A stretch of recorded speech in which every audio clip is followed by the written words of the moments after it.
Good morning friends, welcome to my channel okay Mohabbat. और आप देख रहे हैं इम्तिहान। लास्ट पार्ट में हमने देखा था कि आहना जो रहती है उसे किडनैप कर लेती है उसकी मम्मी, क्योंकि उसे प्रॉपर्टी पे साइन करवाना रहता है। और सुगंधा शेट्टी से रेस्क्यू करा के कृषा लेकर चली जाती है अपनी वाइफ को। फिर बाद में उसे थोड़ा सा कुछ काम पड़ता है, इसकी वजह से वो दादी के पास छोड़कर जाती है कृषा को। और दादी को कहती है कि प्लीज़ उसका ख्याल रखना। लेकिन उसके खुद के जो पापा रहते हैं वो आहना को लेकर कहीं दूर लेकर चले जाते हैं, एक फार्म हाउस के। वहाँ पर सबसे पहले आहना को शौक लगता है कि अन्ना उसके साथ बदतमीजी कर रहा है। और जब वो रेस्क्यू के लिए भागती है और किसी से हेल्प मांगने जाती है, तब उसे पता चलता है कि उसके डैड एक्चुअली इन सब चीज़ों के लिए मिले हुए हैं। यहाँ पर आहना की हालत काफ़ी ज़्यादा ख़राब हो जाती है।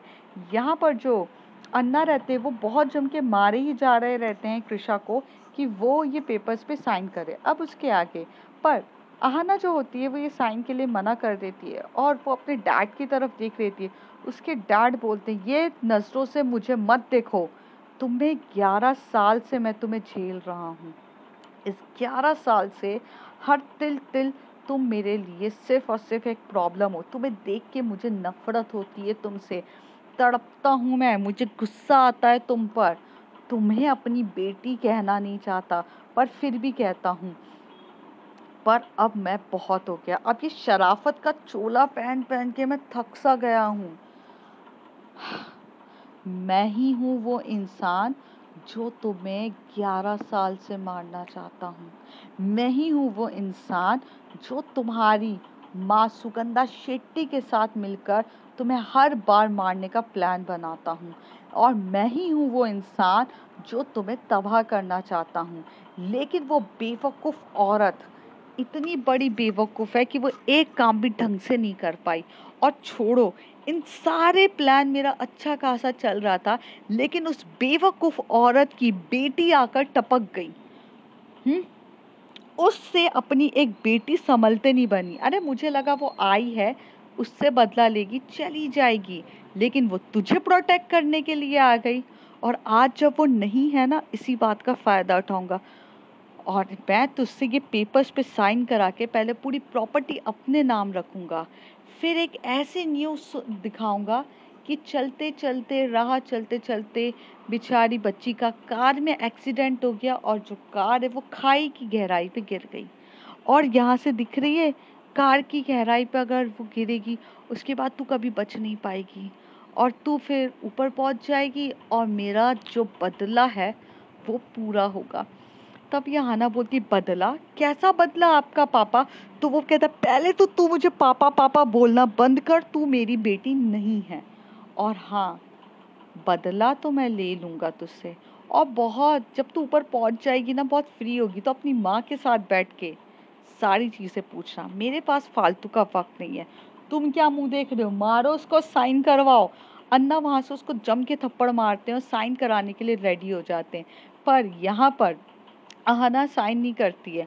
आहना को कुछ समझ में नहीं आता। आहना को इतना मारते, उसका जो अन्ना रहता है वो टेबल से मारता है उसे इतनी जम के, मतलब उसका जो सर होता है वो टेबल पे मार देता है, तो वहां से उसकी ब्लीडिंग होने लगती है और वो मरने जैसी सिचुएशन में आहना आ चुकी रहती है। पर फिर भी वो साइन नहीं कर रही रहती है। तो कहते हैं कि मत करे साइन, इसके जो हाथ का अंगूठा है ये लगाओ इसके अंदर। तो वो अंगूठा भी नहीं दे रही रहती है। वो एकदम से अंगूठा वगैरह सब कुछ साइड में ले लेती है और कहती है, मैं अंगूठा भी नहीं दूंगी तुम्हें। नहीं नहीं नहीं, कुछ नहीं होगा, मेरी वाइफ आएगी मुझे बचाने के लिए। कृषा प्लीज आओ, मुझे बचाओ कृषा। तो यहाँ पर जो मतलब हमारे शेट्टी रहते हैं वो हंसते हुए बोलते, कृषा आएगी तुम्हें बचाने के लिए? ये क्या फिल्मी चीजें चल रही हैं कि जहाँ हीरो को बचाने के लिए हीरोइन आ जाती है? हाँ हाँ, हेलीकॉप्टर लेकर आएगी ना वो। हेलीकॉप्टर से ऊपर से कूदेगी यहाँ पर और तुम्हारे पास आकर कहेगी, ओ बेबी मैं आ गई तुम्हें बचाने के लिए। ये सब ना मनगढ़ंत कहानियां कहीं और बताना। कृषा को तो ये भी नहीं पता होगा कि तुम यहाँ पर हो, क्योंकि सुबह से तुम्हारा फोन तो यहाँ पर नेटवर्किंग एरिया पे ही नहीं होगा, क्योंकि तुम्हारे फ़ोन को तो मैंने ट्रैप करवा दिया था। तुम ज़रा देखो अपने फ़ोन पे सिग्नल। तो वो देखती है कि फ़ोन पे एक भी सिग्नल नहीं आया था। तो फिर वो सोचती है कि उसने इमरजेंसी अलर्ट किया था, वो पहुँचा है कि नहीं। लेकिन जैसे ही उसने इमरजेंसी अलर्ट कर दिया था, उसके बाद सिग्नल टूटा था। तो कृषा को तो ऑलरेडी पता चल चुका था। लेकिन अगर कृषा को पता चल गया था तो अभी तक कृषा है कहाँ पर, और कृषा अपनी वाइफ को बचाने के लिए अभी तक आई क्यों नहीं है। हाँ, आप भी यही सोच रहे हो ना, पर थोड़ा सा इंतज़ार करो। यहाँ पर जो अहाना रहती है, वो उसकी हालत ख़राब हो जाती है, तो अन्ना जो रहते हैं उसे बहुत गंदे तरीके से टॉर्चर कर रहे रहते हैं। तभी वो वहाँ से एक कटर होता है, जिससे बोलते हैं ना उँगली का कट करने के लिए, तो वो कहते हैं इसका अंगूठा ही कट करके मैं कराता हूँ, नहीं करने वाली ना। और जैसे ही वो अटैक करने वाले रहते हैं, तभी वहाँ से एकदम से जो हमारे शेट्टी रहते हैं, वो कहते हैं अरे पागल है क्या, खूबसूरत लड़की का अंगूठा नहीं तोड़ना, बाय चांस ये सब ऐसे फिजिकली उसको मारो पीटो मत, एक्सीडेंटल में ऐसा नहीं दिखना चाहिए कि हमने उसके साथ जबरदस्ती करी है। अगर उसकी बॉडी भी बरामद होगी, पोस्टमार्टम भी हुआ, तो इसकी वाइफ जो है ना वो पूरी पागल औरत है, वो मुझे जेल पहुंचा देगी। उसे मिसेस सुगंधा को तो पहुंचा कर बैठी, अपनी माँ को पहुंचा लिया है, तो ये पागल है इसकी बीवी। तो वो हंसते हुए बोलती, जब तुम्हें पता है मेरी बीवी पागल है मेरे लिए, तो तुम्हें क्या लगता है वो आएगी नहीं मुझे बचाने के लिए। दुनिया की कोई ताकत मुझे नहीं रोक सकती है उससे मिलने के लिए। तो कहती है अभी तक तो आ जाना चाहिए था ना अगर आना होता है तो। तो कहती है तभी वो उसके बाल को बहुत खींचता है और कहता है अंगूठा लगा। दोनों बहुत ज़्यादा फोर्स कर रहे रहते, तभी एकदम से गोली चलने की आवाज़ आती है, डिशॉप। और जैसे ही वो गोली चलती है तो वो मिस्टर शेट्टी के पैर पे एकदम से गोली चलती है, और लोगों के एकदम से पैर पे गोली चलती है तो वो एकदम से हिलमिला जाते। यहाँ पर जो अन्ना के एक शोल्डर पे गोली चढ़ती है और दोनों के मतलब दोनों घायल हो जाते हैं। तो एक अपने हाथ को देखने के लिए बैठ जाता है और एक अपने लेग को बैठने के लिए। आहना को वो लोग छोड़ देते हैं। आहना थोड़ा सा डर मगा के चलते हुए जाती है और भागने की कोशिश कर रही रहती है, लेकिन वो भाग ही नहीं पा रही रहती है। तभी क्योंकि वो भी इतनी ज़्यादा थक चुकी रहती है, थोड़ी देर में एक आवाज़ बहुत जम के आती है, और वो आवाज़ पूरे पुलिस वालों की होती है। और पुलिस वाले कहते हैं कि हमने तुम्हें चारों जगह से घेर के रखा है, अगर तुमने यहाँ से भागने की कोशिश करी या आना बेटी को थोड़ा सा भी कुछ प्रॉब्लम करने की करी, तो हम तुझे गोली से उड़ा देंगे। और वहाँ पर देखो, थोड़ी सी नज़र घुमाओ तो हमारे पूरे के पूरे शार्प शूटर्स तुम्हें टारगेट बना के रखें, तो चुपचाप आकर यहाँ पे फ्रंट गेट खोलो। वो धीरे धीरे जाता है, आहाना को पकड़ते हुए फ्रंट गेट ओपन करता है और बोलता है नहीं नहीं, मैंने कुछ करने की कोशिश नहीं करी है, ये जो अन्ना था ये सुगंधा शेट्टी के साथ मिला हुआ था, मैं तो मेरी बेटी को बचा रहा था। तभी वहाँ पर जो हमारी क्या बोलते आहना रहती है, वो कहती है नहीं नहीं ये झूठ बोल रहे, ये मुझे मारने की कोशिश कर रहे थे। और ऐसे कह के वो एकदम से भागती है, तो कृषा एकदम से आती है, उसे हक करते हुए बोलती है तुम ठीक हो। तो कहती है कि हाँ, पर ये मुझे मारना क्यों चाहते हैं कृषा। तब वो कहती है कि हाँ बेबी, मैं तुम्हारे सारे सवालों का जवाब तुम्हें अच्छे से दूंगी। वो उसे गोदी में लेती है, उसे प्यार से हक करती है, और फिर पुलिस कस्टडी में इन सबको ले लिया रहता है। फिर इन सबको जब गिरफ्तार किया जाता है, तब पूरे तरीके से ये लोग गिरफ्तार हो चुके रहते हैं। तभी वहाँ का एडवोकेट आकर बोलता है आहाना ये लो। तो वो कहते हैं कि ये क्या है, तो कहते हैं ये पूरी प्रॉपर्टी तुम्हारे नाम पर है। अब कृषा तुम इसे समझाओगी या मैं समझाऊं इसको, क्योंकि मैं तुम्हें ऑलरेडी समझा चुका हूँ। तो आना बोलती है कि क्या समझाना है, मुझे कुछ नहीं पता क्या चल रहा है, और ये मेरा डैड नहीं है कैसे, मतलब क्या है, मैं बहुत कंफ्यूज हूँ कृषा, क्या चल रहा है। इस कुछ एक दिन में मैं पूरी पागल हो चुकी हूँ। कभी वो माँ मेरी माँ नहीं है, डैड मेरा डैड नहीं है, कौन है ये सब लोग और क्यों मुझे मारना चाहते हैं और क्या चाहते हैं मुझसे। आहाना रो रही रहती है। तभी आहाना को वो हक करते हुए बोलती है मैं तुम्हें सारे सवालों के जवाब देती हूँ। राजीव शेट्टी।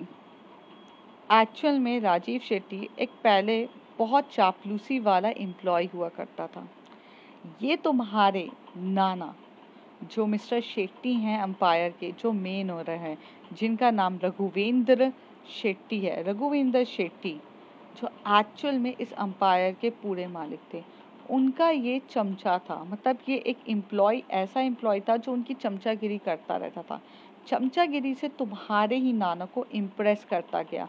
तुम्हारे नाना को तुम्हारी मम्मी की कुछ ज़्यादा ही टेंशन थी, बहुत ज़्यादा फिक्र रहती थी तुम्हारी मम्मी की, क्योंकि तुम्हारी मम्मी जो रहती थी वो बहुत ओपन ख्यालात वाली थी। उन्हें ना हर एक चीज़ अच्छे तरीके से चीज़ें अच्छी लगती थी, वो ओपनली रहना पसंद करती थी, वो किसी में भी भेदभाव नहीं करती थी। तभी उन्होंने एक ऐसे इंसान से मोहब्बत कर ली जो तुम्हारे कास्ट के हिसाब से बहुत लोअर कास्ट इंसान था, मतलब जिसे तो लोग देखना तक पसंद नहीं करते, उस इंसान से प्यार कर लिया।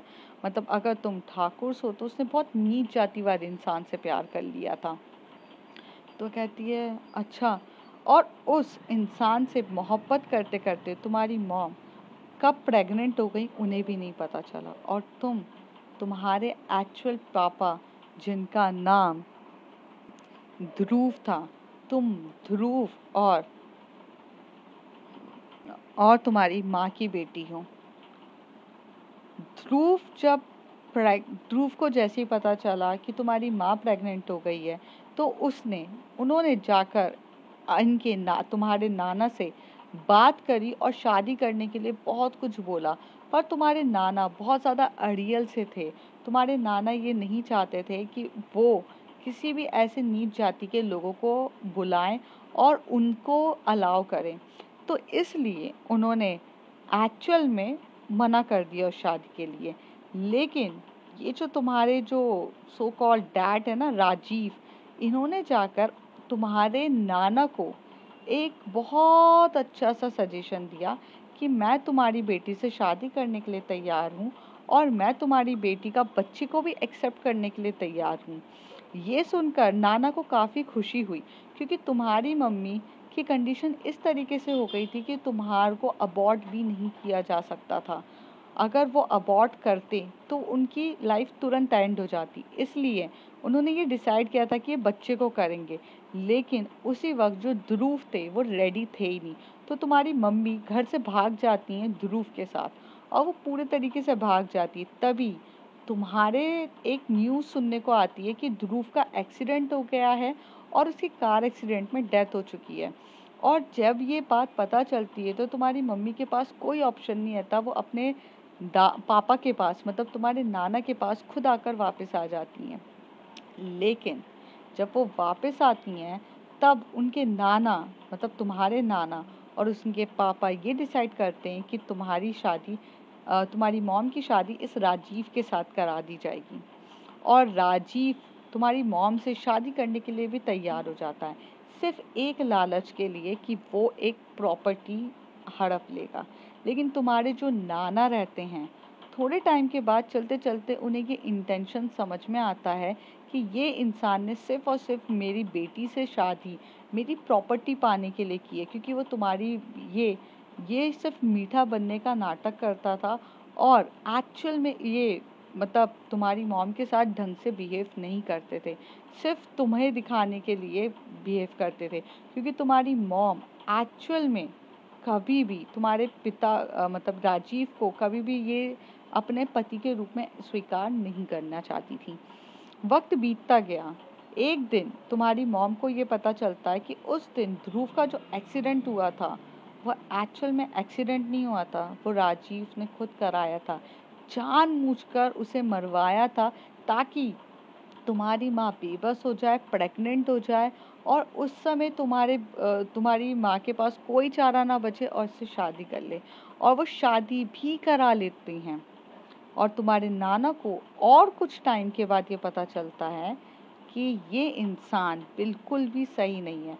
तो उनके जब आखिरी दिन चल रहे रहते तो अपनी प्रॉपर्टी सारी तुम्हारे नाम करते हैं, और 10% प्रॉपर्टी मीन्स जो 90% प्रॉपर्टी होती है वो तुम्हारे नाम कर देते हैं। तब तक तुम्हारा जन्म हो चुका था और नाना तुम्हें अपनी गोद में ले चुके थे, और वो अपनी पूरी प्रॉपर्टी तुम्हारे नाम कर देते हैं 90%, और 10% सिर्फ तुम्हारी मॉम के लिए रखते हैं कि कल जाके अगर कुछ भी प्रॉब्लम हुई 18 साल तक अगर तुम्हारी को कुछ भी हो जाता है तो वो सारी प्रॉपर्टी एक्चुअल में चली जाएगी ट्रस्ट के नाम पर।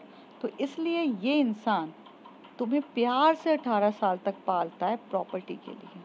18 साल तक ये तुम्हें हर बार मेंटली ये टॉर्चर करता है कि तुम्हें कोई भी मार सकता है, और सारी दुनिया के सामने ये सिनेरियो लाता है कि कोई मेरी बेटी को मारना चाहता है, कोई मेरी बेटी को मारना चाहता है, और कल जाके वो मार दे तो इस पे किसी का ध्यान ही नहीं जाएगा, कोई सोच भी नहीं सकता कि इस इंसान पे कोई कोशिश है।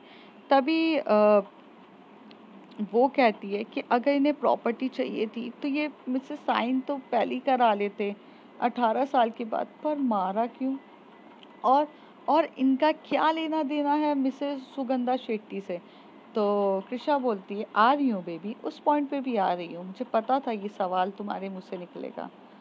पहला सवाल, मेरी मॉम मतलब जो मेरी रियल मॉम का और इनका क्या रिलेशन है, मैं तुम्हें बताती हूँ। ये दोनों बॉयफ्रेंड गर्लफ्रेंड थे। जब मेरी माँ को उनकी फैमिली ने फोर्स किया, मतलब मिसेस सुगंधा शेट्टी जो पहले जानवी के नाम से जानी जाती थी, जानवी को जब किसी ने फोर्स किया शादी के लिए तो उन्होंने मेरे पिता से तो शादी कर ली, लेकिन कभी मेरे पिता को अपनाया नहीं। उनकी नज़रों में मेरे पिता जो थे वो एक निकम्मे इंसान थे और यूजलेस थे, क्योंकि उनके पास प्रॉपर्टी नहीं थी, और जानवी को सिर्फ प्रॉपर्टी से प्यार था। दूसरी तरफ ये इंसान बहुत ज़्यादा टूट सा जाता है, क्योंकि ये अपनी गर्लफ्रेंड जानवी से बेहद प्यार करता था, लेकिन शादी के बाद भी मेरी माँ का मैरिटल अफेयर चलता है ये राजीव के साथ। राजीव इसे एक फुल ट्रूथ प्लान बताता है कि मैं सोच रहा हूँ कि मैं शादी कर लेता हूँ एक अमीर ज़ादी से, और मैंने ये सारा प्लान ऐसा ऐसा सोच लिया है, उसके पति को मरवा दूंगा, उससे शादी कर लूँगा। सारा प्लान वैसे ही चला गया। फिर उसके बाद जब उन्हें एक्चुअल में पता चला कि प्रॉपर्टी जो है, उसे लगा कि वो तुम्हारी माँ को मार देगा, और क्या बोलते हैं, आहना को भी मार देगा, मतलब तुम्हें भी मार देगा, फिर सारी प्रॉपर्टी का मालिक हो जाएगा, और मेरी माँ जो जानवी इसकी गर्लफ्रेंड थी उससे शादी करके अपनी लाइफ को बहुत हैप्पीली जिएगा। लेकिन ऐसा हो नहीं पाया, क्योंकि सारी प्रॉपर्टी तुम्हारे नाम पे हो गई थी। इसलिए उसने, इन दोनों ने मिलके तुम्हारी माँ को ऊपर ही पहुंचा दिया, क्योंकि अगर तुम्हारी माँ जिंदा रहती तो वो तुम्हें हमेशा से प्रोटेक्ट करने के लिए हमेशा से रहती, और तुमसे वो सारी प्रॉपर्टी छीनना इतना इजी नहीं था। तो ये गुस्से में आकर उन दोनों को ऊपर पहुंचाकर वो तुम्हारी जगह ले लेती है, तुम्हारी माँ की जगह लेती है जानवी, और फिर बाद में उसका नाम चेंज करके उसे सुगंधा शेट्टी कहा दिया जाता है। तो ये था इनका फुल टूस प्लान। तो तभी आहाना बोलती है, पर ये मुझे मारना क्यों चाहते हैं? अगर इनको प्रॉपर्टी चाहिए थी मैं साइन करके तो दे देती। तभी आहाना यहाँ पर कृष्णा यहाँ पर कुछ नहीं कहती है। तभी वो एडवोकेट की तरफ देख के बोलते हैं। तो एडवोकेट बोलता है, क्योंकि तुम्हारी माँ ने कभी भी तुम्हारे पिता को एक पति का सुख नहीं दिया, क्योंकि तुम्हारी वजह से वो प्रेग्नेंट थी तो वो तुम्हारे पिता को कभी अपने करीब आने नहीं दिया, और तुम्हारी वजह से वो हमेशा से तुम्हारी माँ से दूर रहे। तुम्हारी माँ बहुत ज़्यादा सुंदर थी, और तुम्हारी माँ इतनी सुंदर थी कि किसी की भी नीयत डोल सकती थी। लेकिन इतनी सब कुछ होने के बाद तुम्हारी माँ काफ़ी ज़्यादा स्ट्रिक्ट भी थी। उन्होंने कभी भी तुम्हारे पिता को अपने करीब नहीं आने दिया, क्योंकि वो ऑल टाइम तुम्हें प्रोटेक्ट करती थी। इसलिए उस इंसान को काफ़ी ज़्यादा नफरत थी तुम्हारी, और लास्ट टाइम पे भी मरते मरते उन्होंने तुम्हारी खुशी के लिए अपनी जान दे दी थी, क्योंकि उस दिन इन दोनों ने तुम्हें मारने की कोशिश करी थी, और लेकिन जैसी उन्हें वो प्रॉपर्टी के एडवोकेट का पेपर मिलता है तो वो तुम्हें नहीं मारते, लेकिन जो वार हो जाता है वो तुम्हारी माँ की तरफ हो जाता है, क्योंकि उस दिन एक्सीडेंट जो करवाया जाता है वो तुम्हें मारने के लिए किया रहता है, लेकिन तुम्हारी माँ तुम्हें बचा देती है और अपनी जान दे देती है। तो ये थी पूरी कहानी। कृषा, तुम्हें कब से पता था? आहाना पूछती है। तभी वो बोलती है, मुझे बस आज सुबह ही पता चला, जब एडवोकेट ने ये सारी इन्फॉर्मेशन निकाली। और वैसे ये मेरे बहुत अच्छे दोस्त हैं जिन्होंने मुझे ये सारी इन्फॉर्मेशन दी। तो वो कहती है कि मैं तो काफ़ी ज़्यादा समझ में नहीं आ रहा कि क्या हो गया। मेरी तो पूरी ज़िंदगी उतल-फुतल हो गई है, और ये बोलकर आहाना को थोड़े से चक्कर आने लग जाते हैं, वो बेहोश हो जाती है। यहाँ पर इन लोगों को पुलिस कस्टडी में ले लिया जाता है और कृषा जो रहती है अपनी वाइफी को उठाती है और अपने घर लेकर चली जाती है। उसे पूरे टाइम वो एक बहुत प्यार से चिपका कर लेके जाती है। वहाँ पर जो मिस्टर खन्ना डॉक्टर रहते हैं, खुराना डॉक्टर रहते हैं, मतलब जो उनके फैमिली डॉक्टर रहते हैं, वो उसका ट्रीटमेंट करते हैं। ट्रीटमेंट करके उसे होश में लाकर बोलते हैं, ओ बेटा होश में आओ। तो कहती है कि अंकल आप मेरा ट्रीटमेंट कर रहे हो? तो कहते हैं हाँ हाँ बेटा, मैं ही तुम्हारा ट्रीटमेंट करता हूँ इतने साल से, तो मैं ही कर रहा हूँ। चलो चलो उठो उठो, तुम्हें कुछ हुआ भी नहीं है, तुम तो एकदम फिट हो। तो वो कहती है कि बस मैं थोड़ी मेंटली डिस्टर्ब हूँ। तो वो कहते हैं हाँ हाँ, मुझे कृषा ने सब कुछ बताया, लेकिन तुम्हें किस बात की टेंशन है? तुम्हें दुनिया की सबसे ज़्यादा स्ट्रॉन्ग वाइफ मिली है जो तुम्हें प्रोटेक्ट करने के लिए पूरी दुनिया से लड़ सके। अरे मैंने तो उसी दिन इसको कह दिया था कि अब आहाना ने जो 11 साल इतना पेन हैंडल किया है, उस पेन को पूरे तरीके से ख़त्म करने वाली आ गई है। तो तुम्हें क्या टेंशन है बच्चा? वो तो तुम्हारा ध्यान इतने अच्छे से रखेगी, सब कुछ रखेगी, तुम क्यों इतनी टेंशन में हो? बस खुश रहो। तो कहती कैसे खुश रहूँ, मतलब अब समझ में ही नहीं आता डॉक्टर कि कौन अपना है कौन पराया है, किस पे भरोसा रखो किस पे नहीं। तो कहते बेटा ये सब चीज़ें होती हैं। तभी आहाना जो इतनी ज़्यादा कंफ्यूज रहती है, तभी उसे कृषा पकड़ती है और वो कहती है चलो मेरे साथ। तो फिर वो उसे लेकर जाती है, बिठाती है बहुत प्यार से और हाथ में कॉफ़ी देती है और बोलती है अब जो मैं बोलूँगी उसे ध्यान से सुनना। तो वो कहती है कि हाँ देखो बेबी, इस दुनिया में ना हर प्रकार के लोग होते हैं। हम हमेशा से आंख बंद करके तो जी नहीं सकते ना, कुछ अच्छे होते हैं कुछ बुरे होते हैं। उसी तरीके से तुम्हारा पाला कुछ अच्छे लोगों से भी पड़ा है और कुछ बुरे लोगों से भी पड़ा है। तभी आहाना बोलती अच्छे लोग कौन, मेरा तो बुरे लोगों से ही पाला पड़ा है। तो कहती क्यों, तुम्हारी माँ अच्छी इंसान नहीं थी जिसने तुम्हें बचाने के लिए अपनी जान दे दी? वो अच्छी इंसान नहीं थी? तुम्हारे नाना जो ये सब जानते हुए भी तुम्हार को प्रोटेक्ट करते हुए चले गए, ये क्या अच्छी बात नहीं थी? तो कहती है हाँ पर ये, तो कहती वही तो बोल रही हूँ, कुछ अच्छे होते हैं तो कुछ बुरे होते हैं। जैसे कि कृष्ण भगवान को जन्म देने वाली देवकी माता थी, लेकिन उन्हें पालने पोसने वाली यशोदा माता थी। और यशोदा माता वो थी जिनके अंदर माँ की ममता इतनी ज़्यादा थी कि उन्होंने कृष्ण जी को ये पता ही नहीं चलने दिया कि वो उनका सगा बच्चा है ही नहीं, कोख से जन्म ही नहीं दिया। तो माँ की ममता दिखाने के लिए एक ममता अच्छी होनी चाहिए, अच्छी नीयत होनी चाहिए और अच्छा चरित्र होना चाहिए और अच्छी भावनाएं होनी चाहिए, जिससे एक इंसान माँ अगर नहीं भी बन पाती है तो भी वो माँ ही कहलाती है। अब तुम मेरी ही माँ को देख लो, जो ना यशोदा बन पाई ना देवकी बन पाई। क्योंकि अगर उन्होंने यशोदा बनकर अगर तुम्हें बहुत अच्छे से रखा होता तो वो यशोदा तो कहलाती, लेकिन नहीं, उन्होंने सिर्फ अपने स्वार्थ और अपनी ग्रीड और अपनी वो प्रॉपर्टी और अपनी चीज़ों को पालने के लिए तुम्हें बस यूज़ किया। तो यहाँ पे दूसरे प्रकार के भी लोग हैं जो सिर्फ और सिर्फ लालच के लिए जीते हैं।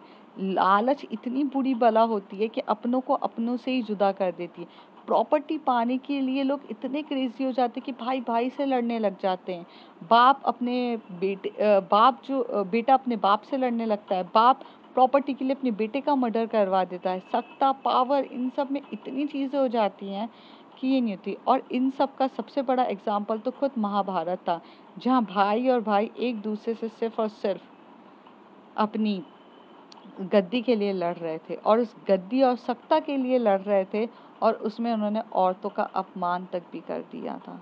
तो वही चीज़ है, जब महाभारत जैसे युग में ये सब चीज़ें हो सकती है, तो फिर यहाँ तो इंसान कलयुग में पैदा हुआ है, तो फिर ये तो होना ही था। और उसे क्यों फ़र्क पड़ेगा, तुम उसकी सगी बेटी थी नहीं, तो इसलिए सुगंधा तुम्हारे साथ इस तरीके से बिहेव कर रही थी।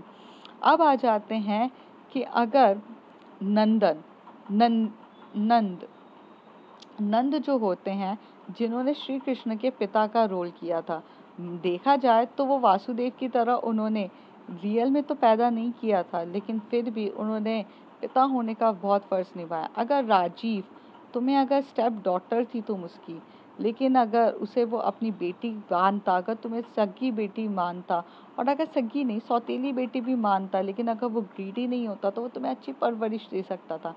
लेकिन यहाँ पर वो बहुत ज़्यादा ग्रीडी इंसान था, जो सिर्फ और सिर्फ अपने पावर और पोजीशन और पैसे के चक्कर में सिर्फ और सिर्फ यूज़ करना चाहता था। तो यही रियलिटी है, यही एक्चुअल में आज की दुनिया है बेबी। और यही चल रहा है कि लोग अपने मतलब के लिए अपनों का भी इस्तेमाल करते हैं, और कुछ लोग होते हैं जो बिना मतलब की भी ज़िंदगी जीते हैं। तभी वहाँ से आहाना उठती है और वो कहते हैं, और वो बिना मतलब वाले तुम हो कृषा, जो मुझे इतने प्यार से करी। कृषा उसको हक करती है, उसको किस करती है और उससे बोलती है बेबी तुम सो जाओ। तो कहती है तुम कहाँ जा रही हो? तो कहती है मैं बस थोड़ी देर में आती हूँ।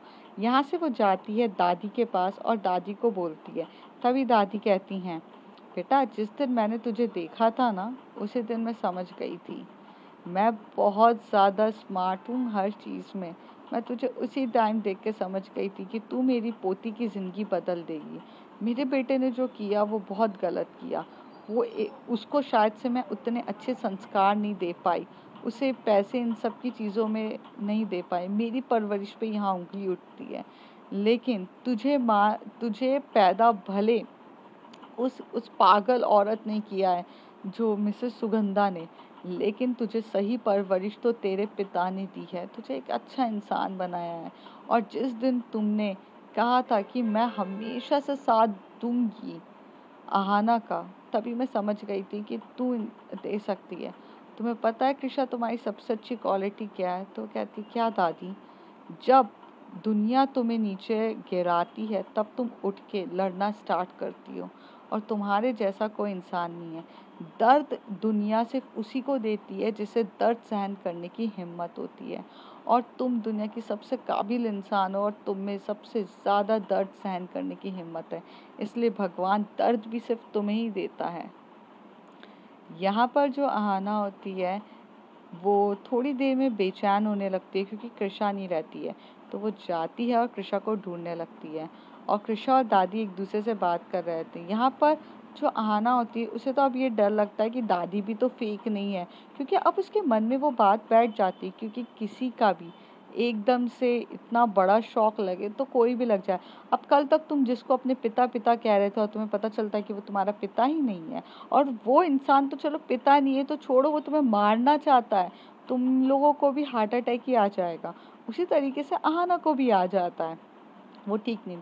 तभी कृषा समझ जाती है कि आहाना उसे ऊपर से देखती है। वो दादी को प्रणाम करती है, उनके पैर पड़ती है और जाने के तैयार थी। रूम पे जैसी कृषा पहुंचती है तो आहाना मुंह फुलाकर बैठी रहती है। तो वो कहती है कि क्या हो गया? तो कहती है कि तुम दादी से मिलने चली गई थी, तुम्हें पता है ना कि मैं यहाँ कितनी डिस्टर्ब हूँ, मैं कितनी ज़्यादा थक सी गई हूँ, मुझे समझ में ही नहीं आ रहा है। तो वो कहती है अरे मेरा बेबी तुम इधर आओ, ज़रा मेरे पास आओ, और तुम क्यों टेंशन में हो? क्या हो गया है तुम्हें? तुम इतना टेंशन मत लो। चीज़ें यहाँ पर जो कृषा रहती है वो एकदम से आहाना को देखती है और फिर कुछ बोलने लगती है। करा मेरा इश्क हो, मेरा प्यार हो, बरसों किया जिसका मैंने, तुम वही इंतजार हो, तुम चैन करा मेरा इश्क हो, मेरा प्यार। और ये बोलते हुए जब आहाना एकदम से टर्न होती है और कहती है सच्ची में? तो कहती है कि हाँ, और इतने प्यार से वो उसे हग करती है और उसके लिप पे किस करना स्टार्ट कर देती है। दोनों एक दूसरे के लिप पे किस करने लगते हैं और बहुत प्यार से एक दूसरे को किस कर रहे रहते हैं। जो कृषा रहती है वो एकदम से गोदी में उठाती है आहाना को और उसे बेड पे लेटाती है और उसके फोरहेड पे किस करती है और उसे बहुत टाइटली हग करके अपने पास सुला रही रहती है। थोड़ी देर तक वो बस उसे टैप करते हुए सुलाती है, ना वो इंटीमेट होती है ना वो कुछ होती है, क्योंकि यहाँ पर इंटीमेशन से ज़्यादा इम्पॉर्टेंट था उसे वो लव और अफेक्शन देना, जो काफ़ी ज़्यादा ज़रूरी था एक एक कपल को एक दूसरे को समझने के लिए। क्योंकि हर चीज़ इंटीमेशंस पे नहीं आकर रुकती है, पर वो एक दूसरे को देती है। यहाँ पर कृषा कहती है कि बस मैं आहना को प्रोटेक्ट कर सकूँ, इतनी बस हिम्मत देना भगवान। तो वो चीज़ पे वो काफ़ी ज़्यादा खुश होती है कि जब जब तुम प्रॉब्लम्स में गिरोगी वो उतनी ताकत तुम्हें देंगे लड़ने के लिए। और ये कृषा का सबसे बड़ा यूएसपी होता है, क्योंकि जब जब उसकी पूरी लाइफ में वो टूट रही रहती है तब उसे खड़ा होकर वो जीना स्टार्ट करती है। फिर यहाँ पे वो आहाना को काफ़ी अच्छे से गोदी में सुलाती है। थोड़ी देर के बाद वो भी उसको नींद आ जाती है और ये दोनों इतने ही काफ़ी तरीके से सो रहे रहते हैं। रात के करीब 2 बजे जो आहाना होती है वो उठती है और वो कृषा को देखने लगती है। वो उसे इतनी प्यार से सोते हुए बड़ी क्यूट लग रही थी, लेकिन हमारी जो आहाना रहती है उसे भी तो थोड़ी मस्ती मजाक तो सूझता है। तो वो कृषा को नींद में ही बार बार किस करना स्टार्ट कर देती। थोड़ी देर में जो हमारी कृषा रहती है वो नींद में ही उसे लिप किस करना स्टार्ट कर देती है। दोनों एक दूसरे को लिप किस कर रहे रहते हैं और यहाँ पर आना देख के शॉक्ड हो जाती है कि कृषा को भी मज़ा आ रहा है नींद में होकर भी। और वो थोड़ी देर में अपनी आंखें खोलती है, बोलती है तुम सोई नहीं अभी तक। तो आना बोलती है मैं तो सोकर उठ गई हूँ, बट अभी मुझे तुम्हारे साथ कुछ करने का मन कर रहा है। तभी वो कहती है पर बेबी मेरे को तो नींद आ रही है। तो कहती है तो ठीक है तुम सो जाओ, मैं कर लूँगी। तो वो कहती है अच्छा ऐसे क्या। तो कहती है कि हाँ। और ऐसे कह के वो उसके लिप पे किस करते करते उसके बर्ड्स के बटन, शर्ट्स के सारे बटन ओपन कर लेती है और उसके सारे शर्ट के बटन ओपन करके वहाँ पर उसे किस करना स्टार्ट कर देती है। उसके बूब सकिंग कर रही रहती है। यहाँ पर जो आहाना होती है वो पूरे तरीके से कृषा के ऊपर चढ़ जाती है और कृषा थोड़ी नींद में रहती है, क्योंकि उसे नींद भी आ रही रहती है और उसको इस तरीके से कृषा का बार बार किस करना और प्यार से पैशनेट तरीके से लव करना वो भी उसे काफ़ी अच्छा लग रहा था। दोनों एक दूसरे पे काफ़ी मोमेंट्स एक दूसरे के साथ प्यार से बिताते हैं और बहुत डीपली लव मेकिंग करने लग जाते हैं। यहाँ पर आहाना, आज आहाना ने पहली बार कृषा को सैटिस्फाइड किया था और कृषा पूरे तरीके से सैटिस्फाइड थी और अपनी लाइफ में खुश थी आहाना के साथ और आहाना भी यहाँ पर खुश थे। रात को ये लोग जब इंटीमेट हो जाते हैं और मॉर्निंग का टाइम होता है तो उनसे मिलने के लिए उनकी पूरी फैमिली आती है, जहाँ पे सचिन भी आता है, आकृति दी भी आती है और सब लोग आकर बोलते हैं और उन्हें सब तक तो सबको सच्चाई पता चल चुकी रहती है। अब यहाँ से कृषा और आहाना की एक्चुअल लाइफ स्टार्ट होती है, जहाँ पर उन्हें बोलते हैं ना हैप्पी मैरिड लाइफ, वो स्टार्ट होता है। तो अब देखते हैं फ्रेंड्स आगे क्या होगा, इनकी लाइफ कैसे होगी, ये तो अब आहाना और कृषा ही जाने हैं। हमारा सफ़र उनके साथ यहीं तक तक का था। तो चलते हैं, आएंगे अपनी कुछ एक नई स्टोरी लेकर जिसमें आपको कुछ मज़ा मस्ती सब कुछ देखने का मौका मिले। तो अभी के लिए bye bye. Bye bye. Take care. Bye bye.